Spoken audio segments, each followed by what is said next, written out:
জগদ্দল গুপ্তার বাগানে বাড়ি থেকে উদ্ধার বোমা, ঘটনাস্থলে জগদ্দল থানার পুলিশ।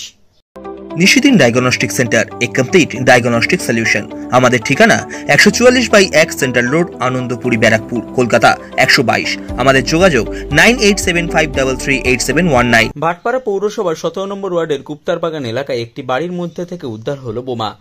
এই দিন নারুগোপাল চক্রবর্তীর ভাড়াটিয়া ডলি দেবী কাঠ আনতে গিয়ে কালো প্লাস্টিকে মোড়া বেশ কয়েকটি কৌটো দেখতে পান। জগদ্দল থানার পুলিশকে খবর দেওয়া হলে পুলিশ এসে বোমাগুলো উদ্ধার করে নিয়ে যায়। বাড়ির মধ্যে কেউ বোমাগুলো লুকিয়ে রেখেছিল বলে অনুমান করা হচ্ছে। ঘটনার তদন্ত শুরু করেছে জগদ্দল থানার পুলিশ। ভাটপাড়া পৌরসভা 17 নম্বর ওয়ার্ডের পৌরপিতা তথা তৃণমূল কংগ্রেস নেতা মনোজ পাণ্ডে অভিযোগ করেন, বাপ্পা নামের একটি ছেলে বিজেপি করছে, সেই ওই বোমাগুলি সেখানে রেখেছিল।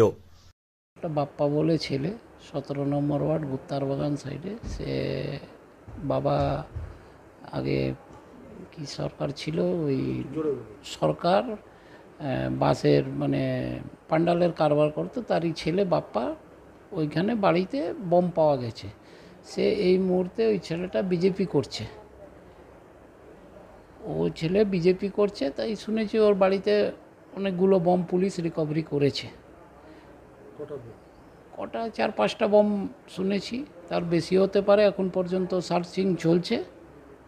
আপনার ওয়ার্ডে বোম কারা রাখলো কিভাবে? এইটা তো ছেলেটা বিজেপি করতে, দেখুন 2019 সাল থেকে ভাটপাড়া পুরো সন্ত্রাস থেকে যুগ ছিল, তাকে অনেক রিকভারি করা হয়েছে। সে ওই সময় আগুন জ্বলতো 2019-এ পুরো ভাটপাড়া চক্রে, জগদ্দল চত্বরে।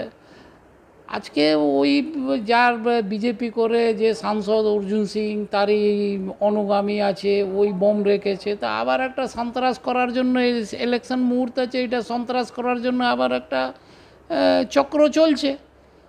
সেটা তৃণমূল কংগ্রেস সেটা কোনো দিন হতে দিবে না। আর পুলিশ প্রশাসন এখানে খুব সচেতন আছে। হ্যাঁ, পুলিশ বমটা নিয়ে গেছে, আরও সার্চিং চলছে। লাস্ট মুহূর্তে দেখাটা কটা বম ওইখানে পাওয়া যায়, এটাই আমি হ্যাঁ ওইখানে বম রাখা ছিল। মহিলা সে গিয়েছে কাঠ রান্না করার জন্য, কাঠ জ্বালানোর জন্য, তো দেখছে ওইখানে বমগুলো সব রেখেছে, বম পাওয়া গেছে ওইখানে। অপরদিকে বিজেপি ব্যারাকপুর সাংগঠনিক জেলার মুখপাত্র আবিষ্কার ভট্টাচার্য বিজেপির বিরুদ্ধে ওঠা সমস্ত অভিযোগ অস্বীকার করে বলেন, দেখুন, ভাটপাড়ার 17 নম্বর ওয়ার্ডে আজকে পুলিশ বোম রিকভারি করেছে। তৃণমূলের কাউন্সিলরের যা বক্তব্য, উনি বলে দিলেন যে যার বাড়ি থেকে বোম পাওয়া গেছে সেই ছেলেটি বিজেপি করে। যত্রতত্র সর্বত্র ব্যারাকপুর পুলিশ কমিশনারেট এলাকায় বোম পাওয়া যায়, বোম ফাটে, বোমে বাচ্চা আহত হয়, বাচ্চাদের হাত উড়ে যায়। তখন ওনাদের পুলিশ, ওনাদের প্রশাসন বা ওনাদের নেতারা বা ওনারা কেউ বলতে পারেন না এরা কারা করেছে, তখন বলেন সমাজ বিরোধীদের কাজ। আজকে কিন্তু সেটা বললেন না। আজকে উনি সরাসরি স্পষ্টভাবে আঙুল তুলে দিলেন বিজেপির দিকে, যে ছেলেটি নাকি বিজেপি করে। দেখুন, ছেলেটি বিজেপি করে কি করে না, ছেলেটি কে, ছেলেটির পেছনে কারা রয়েছে, সেটা পুলিশের দেখার কাজ, পুলিশ দেখবে। আমি সেখানে কোনো মন্তব্য করছি না। কিন্তু এইভাবে যে মেরুকরণ করে দেওয়ার একটা চেষ্টা, এবং যে কোনো অশান্তির পেছনে বা যে কোনো অসাধু কাজের পেছনে বিজেপির হাত আছে, এটা বলে আমাদের ঘাড়ে দায় চাপানোর চেষ্টা, এটা মানছি না, এটার প্রতিবাদ করছি। এটার প্রতিবাদ করছি এই কারণে যে এখনো পর্যন্ত ব্যারাকপুর শিল্পাঞ্চল শান্ত পরিস্থিতিতে ভোটের প্রক্রিয়া চলছে। এইভাবে অশান্ত করে দেওয়ার এবং দাগিয়ে দেওয়ার চেষ্টা করলে সেটা মেনে নেওয়া যাবে না। কে দোষী কে নির্দোষ সেটা পুলিশের দায়, পুলিশ সেটাকে ঠিক করবে।